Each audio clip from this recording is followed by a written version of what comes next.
The Elves and the Shoemaker. Once there was a poor shoemaker.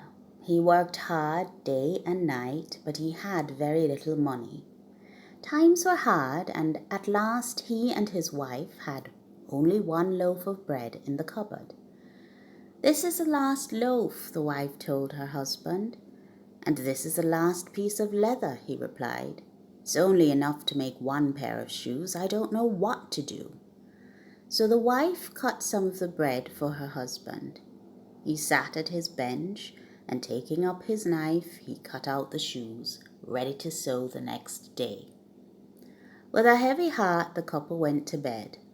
Imagine their surprise the next morning when they looked at the workbench. The leather had gone. In its place was a fine pair of shoes. The shoemaker picked them up and looked at them very carefully. They were perfect. The uppers just met the soles, the stitching was fine and strong. He could not make a better pair himself. He scratched his head. It was all very odd. "Are those shoes for sale?" asked a voice. The shoemaker jumped. He had not heard the man come into the shop. "Of course," he said, holding them out.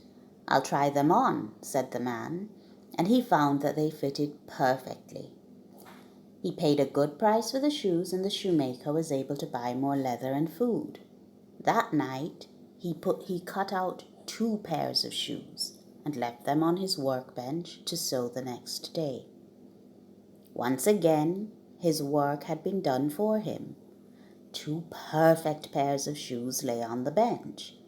These sold as quickly as the first pair, and soon the shoemaker had enough money to buy leather for 4 pairs of shoes.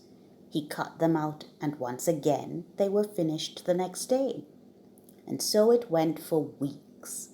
The shoemaker grew rich and famous, for people came from miles to buy his shoes.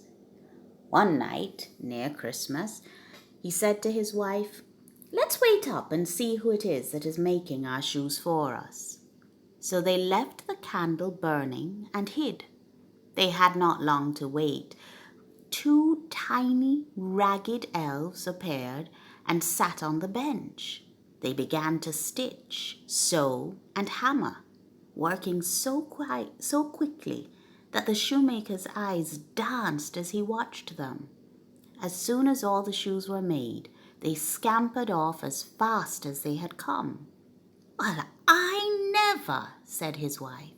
"Those poor little mites.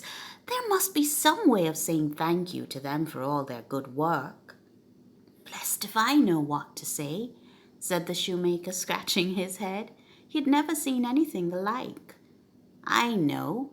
I'll make them each a little coat and trousers, with a shirt and socks. And you, why, you can make them a pair of shoes." So they worked hard all day, and in the evening they put the little coats, trousers, shirts, socks, and shoes on the workbench. Then they hid to see what would happen. Just as the clock struck midnight, the little men appeared. At first they looked all round for the shoes to sew, and then they saw the clothes laid out for them. In a trice they put them on and began dancing round and round. They began to sing a happy song. "Now we're dressed all fine and neat, we'll do not cobble for others' feet." And they skipped and danced all the way down the street. The shoemaker never saw them again, but the good luck that they had brought remained, and the shoemaker and his wife prospered. They never forgot the little elves who had helped them. Maybe they're still dancing now. The end.